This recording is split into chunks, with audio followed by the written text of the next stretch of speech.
നവജാത ശിശു പരിചരണം ഇന്ന് വളരെയേറെ പ്രസക്തിയുള്ള ഒരു കാര്യമാണെന്ന് പറയേണ്ടിയിരിക്കുന്നു. കാരണം ഇന്ന് നമുക്കറിയാം അണുകുടുംബങ്ങളാണ്. അതായത് അച്ഛനമ്മ മക്കൾ എന്നുള്ളത് മാത്രമാണ് ഇന്നുള്ളൊരു കുടുംബം എന്നുള്ള സങ്കല്പത്തിലുള്ളത്. അതായത് അവരെ മുൻ തലമുറയിലുള്ള ആൾക്കാർ, ഇപ്പോൾ ഒരു പെൺകുട്ടിയാണെങ്കിൽ ആ കുട്ടിയുടെ അമ്മയോ അല്ലെങ്കിൽ ആ ഭർത്താവിൻ്റെ അമ്മയോ അച്ഛനോ അങ്ങനെയുള്ള മുതിർന്ന ആൾക്കാരൊക്കെ പലപ്പോഴും കൂടെ ഉണ്ടാവണമെന്നില്ല. അപ്പോൾ എപ്പോഴും ആദ്യത്തെ പ്രസവത്തിലൊക്കെ അല്ലെങ്കിൽ ഗർഭധാരണം മുതൽക്ക് തന്നെ ഒരുപാട് കാര്യങ്ങൾ എപ്പോഴും ഇന്ന് അറിവ് കൂടുതൽ കിട്ടാൻ സാഹചര്യം ഉണ്ടെങ്കിലും പലപ്പോഴും എന്നും സംശയങ്ങളും ബുദ്ധിമുട്ടുകളും ഒക്കെ ഇവരെ അനുഭവിക്കുന്ന ഒരു കാര്യമാണ്. അപ്പോൾ ഇത് തന്നെയാണ് നമ്മളൊരു കുഞ്ഞ് ജനിച്ച് വീഴുമ്പോൾ തന്നെ ആദ്യത്തെ ദിവസം മുതലുള്ള പരിചരണത്തെക്കുറിച്ചും ഒരുപാട് സംശയങ്ങളും തെറ്റിദ്ധാരണകളും ഒക്കെ നമ്മുടെ നാട്ടിൽ നിലനിൽക്കുന്നുണ്ട്. അപ്പോൾ അതുകൊണ്ട് വളരെ പ്രസക്തിയുള്ളൊരു വിഷയമാണ് ഇത് എന്ന് നമ്മൾ പറയേണ്ടിയിരിക്കുന്നു. അപ്പോൾ ഇന്ന് നമുക്ക് ഈ പരിപാടിയിലൂടെ അത്തരം കാര്യങ്ങളെക്കുറിച്ചുള്ള കുറേ വിവരങ്ങൾ ശ്രോതാക്കളുമായിട്ട് പങ്കുവയ്ക്കാം. അതായത് നവജാത ശിശു പരിചരണം എന്ന് പറഞ്ഞാൽ എന്തൊക്കെ ശ്രദ്ധിക്കണം, എന്തൊക്കെ കാര്യങ്ങൾ ചെയ്തുകൂടാ എന്നുള്ളതും നമ്മൾ അറിഞ്ഞിരിക്കണം. അപ്പോൾ നമുക്ക് ഒരു കുഞ്ഞ് ജനിച്ച് വീഴുന്ന അന്ന് മുതൽ ഉള്ള നവജാത ശിശു പരിചരണം എന്ന് പറയുമ്പോൾ എന്തൊക്കെയായിരിക്കും നമ്മൾ പ്രധാനമായിട്ടും ശ്രദ്ധിക്കേണ്ടത്? ആദ്യത്തെ മണിക്കൂറിൽ തന്നെ ഒരു നല്ലൊരു കെയർ ജനിച്ച് വീഴുന്ന കുഞ്ഞിന് കിട്ടാറുണ്ട്. അപ്പോൾ എന്തൊക്കെയാണ് ഈ പരിചരണം എന്ന് പറയുമ്പോൾ തുടങ്ങുന്നത്? ന്യൂബോൺ എന്ന് പറഞ്ഞാൽ അല്ലെങ്കിൽ നവജാത ശിശു എന്നാൽ 28 ദിവസം ഉള്ള കുഞ്ഞുങ്ങളെയാണ് പറയുന്നത്. ഇപ്പോൾ എല്ലായിടത്തും ബേസിക് ന്യൂബോൺ റെസിസ്റ്റേഷൻ സ്കിൽസ് എല്ലാ തലത്തിലും പഠിപ്പിക്കുന്നുണ്ട്. അപ്പോൾ എല്ലാ ഡെലിവറിയും നിയോനേറ്റൽ റെസിസ്റ്റേഷൻ അറിഞ്ഞിരിക്കുന്ന ആൾ അറ്റൻഡ് ചെയ്യണം എന്നുള്ളത് നിർബന്ധമാണ്. അതായത് ആ നവജാത പരിചരണം എന്നുള്ളത് എന്തൊക്കെയാണെന്നുള്ളത് മനസ്സിലാക്കി കൊടുക്കുന്ന അല്ലെങ്കിൽ അത് ശരിയാണോ എന്ന് വിലയിരുത്തുന്ന ഒരു നിയോനേറ്റോളജിസ്റ്റ് അവിടെ ഉണ്ടായിരിക്കും. ആദ്യത്തെ ഗോൾഡൻ 1 മിനിറ്റ് എന്ന് പറയും. ഏത് കുഞ്ഞും ജനിക്കുമ്പോൾ 90% കുഞ്ഞുങ്ങളും സ്വാഭാവികമായിട്ടുള്ള ട്രാൻസിഷൻ അറ്റൈൻ ചെയ്യാൻ പറ്റും. അതിൽ 10% മാത്രമാണ് ചെറിയ അസിസ്റ്റൻസ് വേണ്ടി വരുന്നത്. എന്നാൽ 1% കുഞ്ഞുങ്ങൾക്ക് അഡ്വാൻസ്ഡ് സപ്പോർട്ട് വേണ്ടി വന്നിരിക്കാം. അങ്ങനത്തെ കുട്ടികൾക്ക് അഡ്വാൻസ്ഡ് സപ്പോർട്ട് വേണ്ടി വന്നേക്കും. അങ്ങനെയുള്ള കുട്ടികൾക്കാണ് പ്രത്യേകമായിട്ട് NICU ന്യൂബോൺ ഇൻറ്റൻസീവ് കെയർ സപ്പോർട്ടിൻ്റെ ആവശ്യകത വരുന്നത്. അപ്പോൾ അതിന് സ്കിൽഡായിട്ടുള്ള ആൾക്കാർ അറ്റൻഡ് ചെയ്യണം എന്നുള്ളത് നിർബന്ധമാണ് ഇപ്പോൾ എല്ലാ ഡെലിവറീസും. ഇനീഷ്യലി ഒരു വെൽ ബേബി, അതായത് നല്ല ടേം ബേബി, മാസം തികഞ്ഞത് 280 days ആണ് നോർമൽ പ്രഗ്നൻസി പീരീഡ്. 280 ദിവസം. അത്രയും ദിവസം കഴിഞ്ഞ് ജനിക്കുന്ന കുട്ടികൾ, മാസം തികഞ്ഞ് ജനിക്കുന്ന കുട്ടികൾ, അതായത് ഉണ്ടായ ഉടനെ കരഞ്ഞ് നല്ല പിങ്കായിട്ട് നല്ല ഗുഡ് മസിൽ ടോൺ ഒക്കെ ആയിട്ട് വരുന്ന കുട്ടികളിൽ ഉടനെ തന്നെ ആസ് ഏർലി ആസ് പോസിബിൾ മുലയോട്ടിൽ ഇനീഷ്യേറ്റ് ചെയ്യാവുന്നതാണ്. അപ്പം പൊക്കിൾക്കൊടി മുറിക്കുന്നതിന് മുന്നേ തന്നെ അമ്മയുടെ അബ്ഡോമിനിൽ കിടത്തുകയും ഉടനെ തന്നെ ബ്രസ്റ്റ് ഫീഡിങ് സ്റ്റാർട്ട് ചെയ്യാനും, അല്ലെങ്കിൽ സ്കിൻ ടു സ്കിൻ കോണ്ടാക്ട് എന്ന് പറയും, സ്റ്റാർട്ട് ചെയ്യാവുന്നതുമാണ്. കിടത്തി പൊക്കിൾക്കൊടി കട്ട് ചെയ്യുന്നതിന് മുന്നേ തന്നെ ബ്രസ്റ്റ് ഫീഡിങ് സ്റ്റാർട്ട് ചെയ്യാനും പറ്റുന്നതാണ്, ആരംഭിക്കാം. അതാണ് നോർമൽ ട്രാൻസിഷൻ. 90% കുഞ്ഞുങ്ങളും ഇങ്ങനെയായിരിക്കും ജനിക്കുന്നത്. 10% കുഞ്ഞുങ്ങൾക്ക് മാത്രമാണ് ചെറിയ സപ്പോർട്ട് ആവശ്യം വരുന്നുള്ളൂ. അതിൽ 1% കുഞ്ഞുങ്ങൾക്ക് അഡ്വാൻസ്ഡ് സപ്പോർട്ട് ആവശ്യം വരുന്നുണ്ട്. 1% സാധ്യതയേ ഉള്ളൂ അങ്ങനെ എന്തെങ്കിലും വരാൻ. പക്ഷെ അത് നമ്മൾ ആന്റിസിപ്പേറ്റ് ചെയ്ത് അതിനെ പ്രിപ്പയർ ചെയ്ത് വെക്കേണ്ടതാണ്. അതാണ് ഇനീഷ്യൽ. അപ്പോൾ breast feeding as early as possible initiate ചെയ്യണമെന്നുള്ളതാണ്. അതായത് നോർമലായി ഡെലിവറി ചെയ്യുന്നവർക്ക് വിത്തിൻ ഹാഫ് ആൻ അവറും, സിസേറിയന് പോകുന്നവർക്ക് 2 തൊട്ട് 4 മണിക്കൂറിനുള്ളിലും മുലയോട്ടൽ ആരംഭിക്കണം. ഇപ്പൊ ജനിച്ചു വീഴുന്ന കുഞ്ഞിന് എന്തെങ്കിലും പോരായ്മകൾ ഉണ്ടോ എന്ന് എന്തൊക്കെയാണ് കാര്യങ്ങളാണ് പരിശോധിക്കുക? ഇനീഷ്യൽ നമ്മൾ കുഞ്ഞിനെ വാമായിട്ടുള്ളൊരു വാമർ ബെഡിലോട്ട് റിസീവ് ചെയ്യും. ചൂടുള്ള ടെമ്പറേച്ചർ മെയിൻ്റനൻസ് ആണ് ഇവരുടെ ഏറ്റവും വലിയ ഇഷ്യൂ.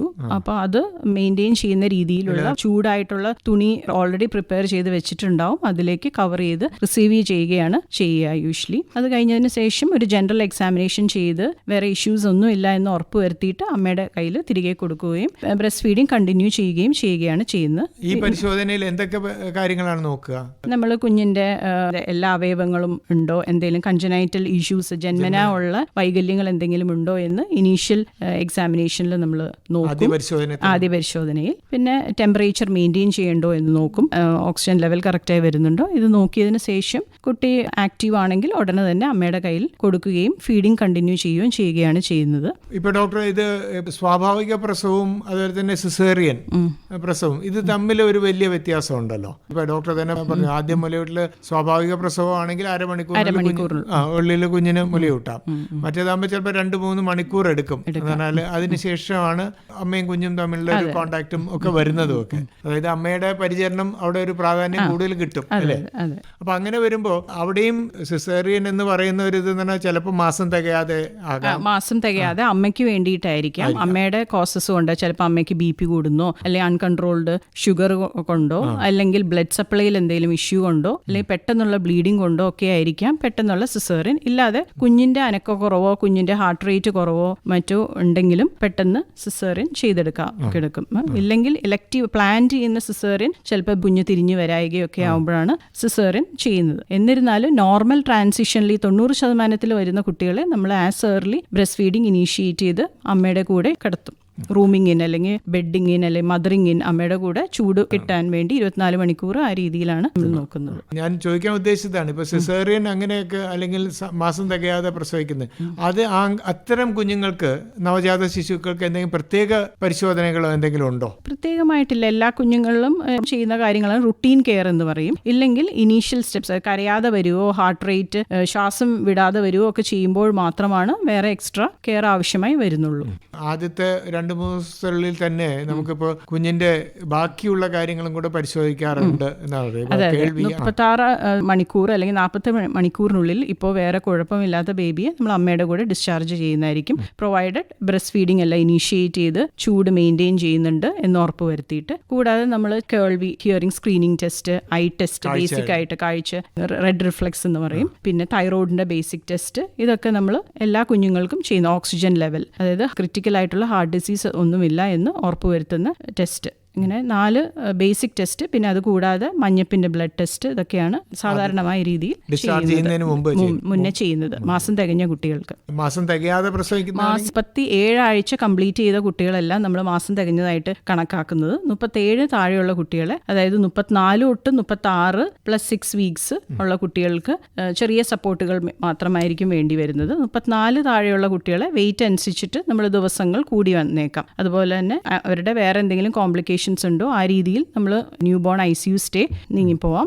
അത് ഫീഡിങ് എസ്റ്റാബ്ലിഷ് ചെയ്ത് ഇനീഷ്യലി ട്യൂബിലായിരിക്കാം ഫീഡ് ചെയ്യുന്നത്, പിന്നെ ബ്രസ്റ്റ് ഫീഡിങ് ഗ്രാജുവലി ആണ് ഇൻട്രൊഡ്യൂസ് ചെയ്യാൻ പറ്റുള്ളൂ. അതനുസരിച്ചിട്ട് പ്രോട്ടോകോൾ ഉണ്ട്, അതനുസരിച്ചിട്ടായിരിക്കും അമ്മയുടെ അടുത്തേക്ക് ഷിഫ്റ്റ് ചെയ്യുന്നത്. അപ്പോൾ അമ്മയുടെ അടുത്ത് വിടുന്നതിനോ അല്ലെങ്കിൽ ഡിസ്ചാർജിന് മുന്നേ ആയിട്ട് വെയിറ്റ് ഗെയിൻ കറക്റ്റായിട്ട് വന്നിട്ടുണ്ടോ എന്നും ചൂട് കുഞ്ഞിന് തനിയെ മെയിൻറ്റെയിൻ ചെയ്യാൻ പറ്റുന്നു എന്നും ഉറപ്പാക്കിയതിന് ശേഷമാണ് ഡിസ്ചാർജ് ചെയ്യുക. അത് ഓരോ കുഞ്ഞുങ്ങൾ തമ്മിൽ വ്യത്യാസം ഉണ്ടാവും. ഇനി ഡിസ്ചാർജ് ചെയ്ത് കഴിഞ്ഞ് വീട്ടിലേക്ക് പോയി കഴിഞ്ഞാൽ പിന്നീട് ഇപ്പോൾ പരിചരണത്തിന് ചിലപ്പോൾ ആ അമ്മയും കുഞ്ഞും അല്ലെങ്കിൽ വേറെ ആരെങ്കിലും അടുത്ത ബന്ധുക്കൾ മാത്രമേ ഉണ്ടാകാറുള്ളൂ. ആ സമയങ്ങളിൽ കുഞ്ഞിന്റെ കാര്യങ്ങളിൽ എന്തൊക്കെയാണ് പ്രധാനമായിട്ട് ശ്രദ്ധിക്കേണ്ടത്? പ്രധാനമായി കുഞ്ഞിന് ചൂട് കിട്ടാൻ വേണ്ടി പൊതിഞ്ഞു വെക്കുക എന്നുള്ളതാണ്. അതായത് വയറിന്റെ ചൂടും കൈകാലിന്റെ ചൂടും ജനറലി നമ്മൾ അങ്ങനെയാണ് പറയുന്നത്, ഒരേ രീതിയിൽ നിലനിർത്തണം. അതേപോലെ തന്നെ 2 മണിക്കൂർ അല്ലെങ്കിൽ മാക്സിമം 3 മണിക്കൂർ കൂടുമ്പോൾ ആദ്യത്തെ 1-2 ആഴ്ചകൾ ഫീഡ് ചെയ്യുക. അതും 20 മിനിറ്റ് തന്നെ ഒരു സൈഡിൽ നിന്ന് തന്നെ ബ്രസ്റ്റ് ഫീഡ് ചെയ്യിക്കുക. അതിനപ്പുറം അത് കഴിഞ്ഞിട്ട് കുഞ്ഞിനെ ബേർപ്പ് ചെയ്തതിന് ശേഷം മാത്രം കിടത്തുക, അല്ലെങ്കിൽ ചെറുതായ രീതിയിൽ കമഴ്ത്തി കിടത്തുക. അതെ അതെ, ബേർപ്പ് ചെയ്തതിന് ശേഷം മാത്രം കിടത്തുക. ഗ്യാസ് ഉണ്ടെങ്കിൽ പോവുക, അല്ലെങ്കിൽ പാല് താഴേക്ക് വയറിലോട്ട് ഇറങ്ങി പോവാനും അത് ഹെൽപ്പ് ചെയ്യും. അപ്പൊ തികട്ടി പോകുന്നതും കുറയും. പലപ്പോഴും ആദ്യ ദിവസങ്ങളിൽ ഹോസ്പിറ്റലിൽ നിന്ന് ഡിസ്ചാർജ് ചെയ്യുന്നതിന് മുമ്പ് കുഞ്ഞ് പാല് കുടിച്ച് തുടങ്ങിയെങ്കിലും പിന്നീട് വീട്ടിൽ ചെന്ന് കഴിഞ്ഞിട്ട് പിന്നെ പലപ്പോഴും പലരും അതിന് ബുദ്ധിമുട്ടുകൾ അനുഭവിക്കാറുണ്ട്. അതിലെന്താണ്? ആദ്യത്തെ 10 ദിവസത്തിൽ ഏത് കുഞ്ഞും കുറച്ച് വെയിറ്റ് കുറയും. ആ സമയത്ത് വെയിറ്റ് കുറഞ്ഞു അല്ലെങ്കിൽ കുട്ടികൾ കൂടുതലായി കരയുന്നു എന്ന് തോന്നി പലപ്പോഴും ബന്ധുക്കൾ ആണ് എക്സ്ട്രാ ഫീഡൊക്കെ കൊടുക്കാൻ എൻകറേജ് ചെയ്യുക. പക്ഷെ അതിൻ്റെ ആവശ്യമില്ല. ആദ്യത്തെ 7 തൊട്ട് 10 ദിവസം വരെ എടുക്കാം ജനിച്ച വെയിറ്റ് ഒന്ന് കുറഞ്ഞിട്ട് കൂടി വരാൻ. അപ്പോൾ ആ ടൈം കൊടുക്കുക എന്നുള്ളതാണ്. പിന്നെ ഇനീഷ്യലി ആദ്യ ദിവസങ്ങളിൽ കുഞ്ഞ് രാത്രിയായിരിക്കും ഉണർന്നിരിക്കുക, പകലൊക്കെ ഉറങ്ങും. 16 തൊട്ട് 18 മണിക്കൂർ വരെ കുഞ്ഞ് ഉറങ്ങാം. രാത്രി കാലങ്ങൾ മാത്രം എഴുന്നേറ്റ് കൂടുതലായിട്ട് കരയും. ആ സമയങ്ങളിൽ അമ്മ പകല് ഉറങ്ങിയിട്ട് രാത്രി ഫീഡ് ചെയ്യുക എന്നുള്ളതാണ്. 1-2 ആഴ്ച കഴിയുമ്പോൾ അത് ഒരു നോർമൽ പതിയെ അത് സ്ലീപ്പിംഗ് പാറ്റേണും ആക്ടിവിറ്റി എല്ലാം മാറി മാറി വരും. ശരിക്കും ആ സമയങ്ങളിൽ ഇപ്പൊ കുഞ്ഞ് കരയുമ്പോൾ പാല് കൊടുക്കുക, ഡിമാൻഡ് ഫീഡ് ചെയ്യുക എന്നുള്ളതാണ്. കുഞ്ഞിന്റെ ആവശ്യം അനുസരിച്ചിട്ട് ഫീഡ് ചെയ്യുക എന്നുള്ളതാണ്. റെഗുലറായിട്ട് 6 to 8 ടൈംസ് യൂറിൻ ക്ലിയർ ആയി പോകുന്നുണ്ട്, അല്ലെങ്കിൽ വയറ്റിന്ന് പോകുന്ന ഒരു 7 ദിവസമൊക്കെ കഴിയുമ്പോൾ കറുപ്പ് കളറുള്ള മഷി മഞ്ഞ കളറായി വരും. പിന്നെ കുഞ്ഞ് ഓരോ ഫീഡിങ് കഴിഞ്ഞിട്ട് 2 to 3 മണിക്കൂർ വരെ ഉറങ്ങും. ഇതൊക്കെയാണ് ആഡിക്വേറ്റ് ആയിട്ട് ഫീഡ് കിട്ടി. അതുകൂടാതെ കറക്റ്റായിട്ട് വെയിറ്റ് ഗെയിൻ ഉണ്ടോ, തൂക്കം കൂടുന്നതാണ് ആഡിക്വേറ്റ് ആയിട്ട് ഫീഡ് ചെയ്യുന്നുള്ളതിനുള്ള സയൻസ്. അപ്പൊ അതിന് ശരിക്കും പാല് കുടിക്കുന്നുണ്ട് തെളിവാണ്. അപ്പൊ ആദ്യത്തെ 2 ദിവസം കഴിഞ്ഞ് ഡിസ്ചാർജ് ആയ കുഞ്ഞുങ്ങൾ യൂഷ്വലി 10 to 14 ദിവസത്തിൽ ഒന്ന് ഹോസ്പിറ്റൽ വിസിറ്റ് അഡ്വൈസ് ചെയ്യും. ഇതൊക്കെ ചെക്ക് ചെയ്യാൻ വേണ്ടിയിട്ടാണ്, കറക്റ്റായിട്ട് വെയിറ്റ് ഗെയിൻ വരുന്നുണ്ടോ എന്നറിയാൻ വേണ്ടിയിട്ടാണ് അതിന് നമ്മൾ വിളിക്കുന്നത്. ഡോക്ടർ പറഞ്ഞ ആദ്യത്തെ 10 ദിവസത്തിൽ ചിലപ്പോൾ ഒന്ന് തൂക്കം കുറഞ്ഞ് കൂടും. എല്ലാ കുഞ്ഞുങ്ങളും കുറഞ്ഞിട്ടേ കൂടുള്ളൂ. 10% വരെ വെയിറ്റ് നോർമലി എല്ലാവർക്കും കുറയാം. ഈ ആദ്യത്തെ ദിവസങ്ങളിൽ ഇപ്പൊ 2-3 ആഴ്ചകളിൽ ഈ കുഞ്ഞിനെ ഇപ്പൊ പാല് കുടിക്കുന്ന കാര്യം ഡോക്ടർ പറഞ്ഞു. അതല്ലാതെ കുഞ്ഞിന്റെ ബാക്കിയുള്ള ചലനങ്ങളിലും മറ്റുമൊക്കെ എന്തെങ്കിലും പ്രത്യേകിച്ച് ശ്രദ്ധിക്കേണ്ടതുണ്ടോ? കുഞ്ഞ് നോർമലി, അതായത് പാലിന് വേണ്ടി അന്വേഷിക്കും, തല തിരിഞ്ഞ് ഫീഡ് ചെയ്യാൻ ശ്രമിക്കും. അതൊക്കെ നോർമൽ ആക്ടിവിറ്റിയാണ്, സ്വാഭാവികമാണ്. ആദ്യത്തെ 1 മാസം അല്ലെങ്കിൽ 1.5 മാസം കഴിയുമ്പോൾ ഉറക്കത്തിൽ ചിരിക്കാൻ തുടങ്ങും. പിന്നെ 2-3 മാസം കഴിയുമ്പോൾ മാത്രമേ മുഖത്ത് നോക്കിയൊക്കെ ചിരിക്കാൻ ഗ്രാജുവലി വരത്തുള്ളൂ. അതാണ് നോർമൽ ആക്ടിവിറ്റി. അപ്പൊ ആ സമയങ്ങളിലൊക്കെ ഇങ്ങനെയുള്ള കാര്യങ്ങളാണ് പ്രധാനമായിട്ടും ശ്രദ്ധിക്കേണ്ടത് അല്ലേ?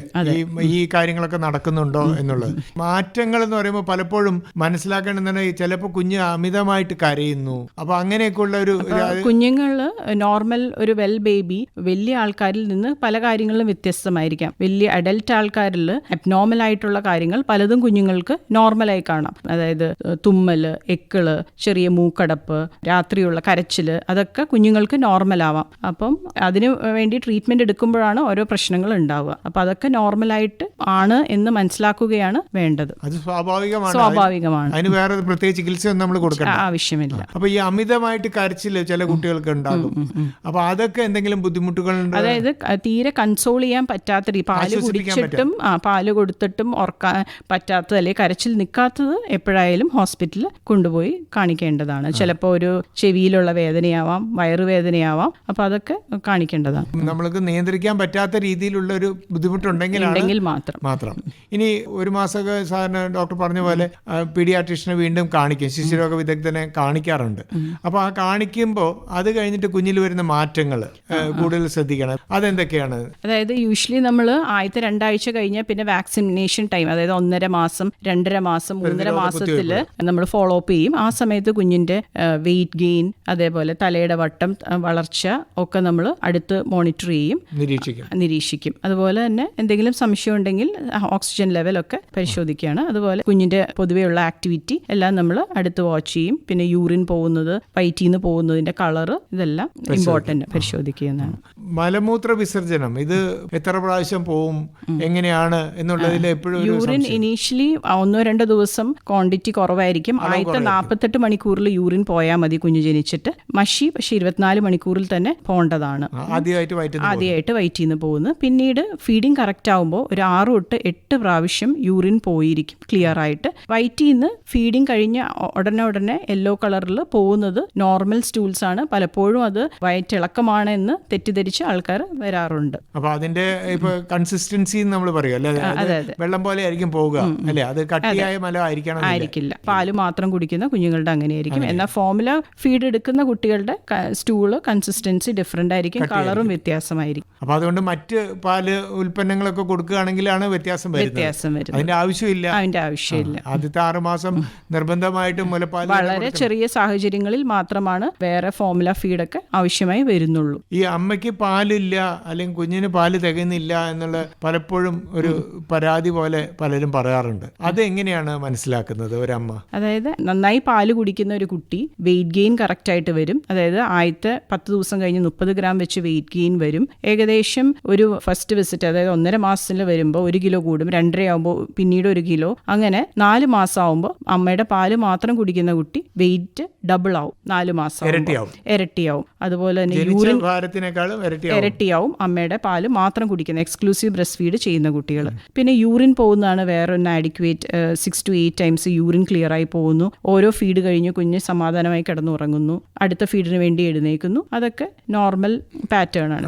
അതാണ് കറക്റ്റ് ആയിട്ടുള്ള ആഡിക്വേറ്റ് ആയിട്ട് ഫീഡിങ്ങിന്റെ ഇൻഡിക്കേഷൻസ് അതൊക്കെയാണ്. കുഞ്ഞുങ്ങൾക്ക് ആദ്യത്തെ 6 മാസം, അതായത് വേൾഡ് ഹെൽത്ത് ഓർഗനൈസേഷൻ റെക്കമെൻഡേഷൻ വെച്ച് അമ്മയുടെ പാൽ മാത്രം മതി. അതായത് മാസം തികയാത്ത കുട്ടികൾക്ക് അതിനനുസരിച്ചുള്ള പാല് വരും, മാസം തികഞ്ഞ കുട്ടികൾക്ക് അമ്മയ്ക്ക് അതനുസരിച്ചിട്ടുള്ള പാലാണ് വരുന്നത്. അപ്പോൾ വേറെ ഒരു ഫീഡിൻ്റെയും ആവശ്യമില്ല. പണ്ട് കാലത്ത് തേൻ വെള്ളം, അങ്ങനെ പഞ്ചസാര വെള്ളം പല രീതിയിൽ കൊടുത്തിരുന്നു. അതിൻ്റെ ഒന്നും ആവശ്യമില്ല. അതൊക്കെ കൂടുതൽ പ്രശ്നങ്ങൾ ഉണ്ടാക്കുകയുള്ളൂ. കുഞ്ഞിന്റെ വളർച്ചയൊക്കെ ഡോക്ടർ പറഞ്ഞു ഓരോ മാസവും നമ്മൾ ഡോക്ടറെ അടുത്ത് കൊണ്ടുപോകുമ്പോൾ അത് വിലയിരുത്തുകയും ഇതൊക്കെ ചെയ്യുന്നുണ്ടെന്ന് തോന്നുന്നു. ഇപ്പോൾ പലപ്പോഴും നമ്മൾ ഈ താരതമ്യം ചെയ്യുന്ന ഒരു ശീലം പല രക്ഷിതാക്കൾക്കും ഉണ്ട്. കുഞ്ഞ് ജനിക്കുന്ന ആഴ്ചയും തൂക്കവും അനുസരിച്ചിരിക്കും കുഞ്ഞിന്റെ പിന്നീടുള്ള വളർച്ച. അതുപോലെ എന്തെങ്കിലും ഇൻഫെക്ഷൻ വന്നിട്ടുണ്ടെങ്കിൽ അതിൻ്റെ ഇതായിട്ടുള്ള വെയിറ്റ് ലോസും ഒക്കെ ഉണ്ടാവാം. ഇനി ബർത്ത് വെയിറ്റ് അനുസരിച്ചായിരിക്കും കുഞ്ഞിന്റെ പിന്നത്തെ വളർച്ചയൊക്കെ. അപ്പൊ അതിന് ആനുപാതികമാണോ നോക്കിയാൽ മതി.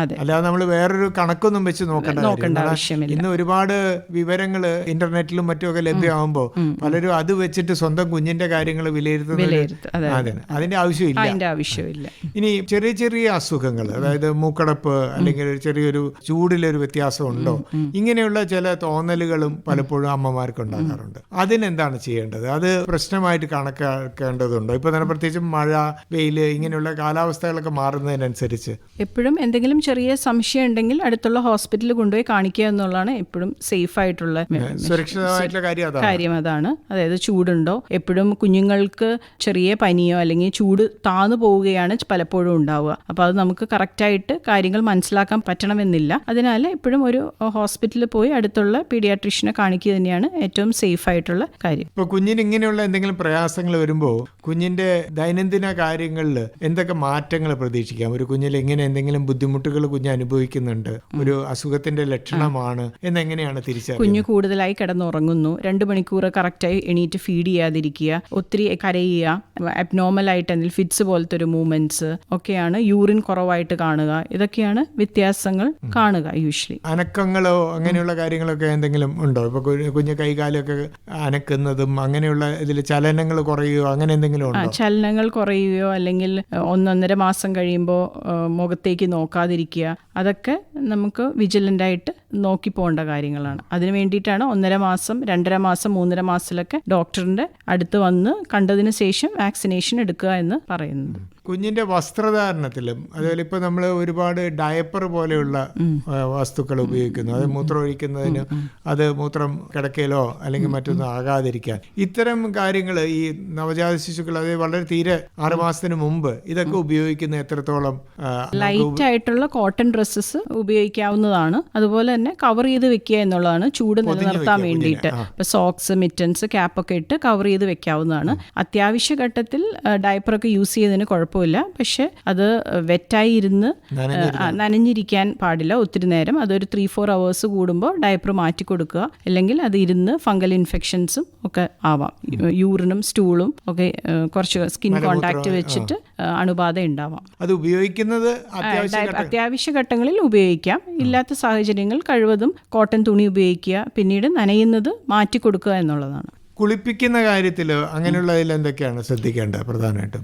ആദ്യം കുഞ്ഞ് ജനിച്ച ഉടനെ നമ്മൾ തുടച്ചു കൊടുക്കാൻ സ്പഞ്ച് ബാത്ത് മാത്രം ചെയ്താൽ മതി എന്ന് പറയും. പൊക്കിൾക്കൊടി ഉണങ്ങി അത് ഡ്രൈ ആയി വീഴുന്നത് വരെ സ്പഞ്ച് ബാത്ത് ആയിരിക്കും നല്ലത്. തുടയ്ക്കുക. അതിനുശേഷം കുളിപ്പിക്കാവുന്നതാണ്. പൊക്കിളിൽ ഒത്തിരി എണ്ണയൊക്കെ ഇടുന്ന ശീലങ്ങളുണ്ട്, അത് ഒഴിവാക്കുക. അപ്പോൾ ഇങ്ങനെയൊക്കെ ചെയ്തു കഴിഞ്ഞാൽ നമുക്ക് ശരിക്കും പറഞ്ഞാൽ ഒരു കുഞ്ഞിന്റെ നല്ലൊരു പരിചരണം ഉറപ്പുവരുത്താം എന്നുള്ളതാണ്. ശിശുക്കളുടെ മാസം തികഞ്ഞ് പ്രസവിച്ചാലും മാസം തികയാതെ പ്രസവിക്കുന്നതായാലും ശരി, കുഞ്ഞിന്റെ പ്രവർത്തനങ്ങളിലും കുഞ്ഞ് ശരിയായ രീതിയിൽ മലവിസർജനം നടത്തുന്നുണ്ടോ, പാല് കുടിക്കുന്നുണ്ടോ, ഇങ്ങനെയുള്ള കാര്യങ്ങൾ നമ്മൾ ഉറപ്പുവരുത്തുകയാണ് പ്രധാനമായിട്ട് ചെയ്യേണ്ടത്. അതുപോലെ തന്നെ തൂക്കം കൂടുന്നുണ്ടോ എന്നുള്ളതും സമയാസമയങ്ങളിൽ കുഞ്ഞിനെ ആശുപത്രിയിൽ അതല്ലെങ്കിൽ ഡോക്ടറെ കാണിച്ച് നിർദ്ദിഷ്ട സമയങ്ങളിൽ തന്നെ അത് കാണിച്ച് അത് ഉറപ്പുവരുത്തുക എന്നുള്ളതാണ്. ഇനി ഡോക്ടർ, ഇത് ഈ സമയങ്ങളിലുള്ള കുത്തിവയ്പ്പുകളും പലതും ഒക്കെ ഉണ്ടല്ലോ, അപ്പൊ അതിന് ആ പ്രതിരോധ ചികിത്സയിൽ എത്രത്തോളം പ്രാധാന്യമുണ്ട്? അപ്പോൾ വാക്സിനേഷൻ കിട്ടുന്നത് നമ്മളൊരു ഇമ്മ്യൂണിറ്റി കിട്ടാൻ വേണ്ടിയിട്ടാണ്, അതായത് പ്രതിരോധ ശേഷി. അത് നാച്ചുറലായിട്ട് അമ്മയിൽ നിന്ന് അക്യൂർ ചെയ്യുന്നുണ്ട്, അല്ലാതെ നമ്മൾ വാക്സിനേഷൻ വഴി കൊടുക്കുന്നുണ്ട്. രോഗത്തിനനുസരിച്ചിട്ടുള്ള വാക്സിനേഷൻ അതാത് സമയത്ത് കൊടുക്കേണ്ടതാണ്. അതായത് ജനിക്കുന്ന ഉടനെ BCG, പോളിയോ, ഹെപ്പറ്റൈറ്റിസ് ബി, പിന്നെ 1.5 മാസത്തിൽ DPT, ട്രിപ്പിൾ വാക്സിനേഷൻ DPT, അല്ലെങ്കിൽ ഹെപ്പറ്റൈറ്റിസ് ബി, ഹിബ്, ന്യൂമോണിയയുടെ ഇപ്പോൾ കമ്പൽസറി ആണ്. അതായത് ഡയറിയ വരുത്തുന്ന റോട്ട വൈറസിന് അഗെയിൻസ്റ്റ് ആയിട്ട് വാക്സിനേഷൻ ഉണ്ട്. അത് 1.5 മാസത്തിലും 2.5 അതിന്റെ അടുത്ത സെക്കൻഡ് ഡോസ്, തേർഡ് ഡോസ് 3.5, പിന്നെ ബൂസ്റ്റർ ഡോസ് ഉണ്ട് 1.5 വയസ്സിൽ, പിന്നെ 4.5 വയസ്സിൽ. അങ്ങനെ ഇതൊക്കെ കൃത്യമായിട്ട് നമ്മൾ കൊടുക്കേണ്ടതാണ്. ഒരു കുഞ്ഞിന്റെ പ്രതിരോധ ശേഷി വർദ്ധിപ്പിക്കാൻ ഇതെല്ലാം ആവശ്യമാണ്. അപ്പോൾ ഇങ്ങനെയൊക്കെ ചെയ്തു കഴിഞ്ഞാൽ നമുക്ക് ഒരു കുഞ്ഞിനെ ആരോഗ്യമുള്ളൊരു കുഞ്ഞായിട്ട് വളർത്തിയെടുക്കാം. അതുപോലെ ഓരോ സമയത്തുള്ള ഡെവലപ്മെന്റും വളർച്ചയും വളരെ ഇമ്പോർട്ടന്റ് ആണ്. മൈൽ സ്റ്റോൺസ് വെയിറ്റ് മാത്രമല്ല, കമന്ന് വീഴുന്നതും ഇരിക്കുന്നതും നടക്കാൻ ആരംഭിക്കുന്നതും സംസാരിക്കുന്നതും എല്ലാം എന്തെങ്കിലും ഡിലേ ഉണ്ടെങ്കിൽ അത് നമ്മൾ ഏർലി കണ്ടുപിടിക്കേണ്ടതുമാണ്. എന്തെങ്കിലും കുഴപ്പങ്ങൾ കൊണ്ടാണോ അത് ചെയ്യാത്തത് എന്നുള്ളത് അത് മനസ്സിലാക്കണം. മുന്നേ കണ്ടുപിടിച്ച് അതിനുള്ള ചികിത്സകളും സപ്പോർട്ടുകളും നമുക്ക് ലഭ്യമാണ്. അതിനാൽ കറക്റ്റായിട്ട്. അപ്പോൾ നവജാത ശിശു പരിചരണം എന്ന് പറഞ്ഞു കഴിഞ്ഞാൽ വളരെ ശ്രദ്ധയോടെ, പ്രധാനമായിട്ട് നമ്മൾ ശുചിത്വവും അങ്ങനെയുള്ള കാര്യങ്ങളും കൂടി നമ്മൾ പരിഗണിക്കണം. ഹാൻഡ് വാഷിംഗ് ആണ് ഏറ്റവും ഇമ്പോർട്ടന്റ് ആയ ഫസ്റ്റ് സ്റ്റെപ്പ്. അമ്മ ഫീഡ് ചെയ്യുന്നതിന് മുമ്പൊക്കെ നല്ലോണം ശരീരശുദ്ധിയൊക്കെ വരുത്തണം എന്നുള്ളതാണ് അല്ലേ. അപ്പോൾ അത്രയും കുഞ്ഞിന് നമുക്ക് അസുഖമൊന്നും വരാതെ നോക്കാൻ നമുക്ക് അതുകൊണ്ട് സഹായിക്കും. സഹായിക്കും. നവജാത ശിശു പരിചരണത്തെ കുറിച്ച് ഇത്രയും നല്ല കാര്യങ്ങൾ പറഞ്ഞു തന്നതിന് വളരെ നന്ദി.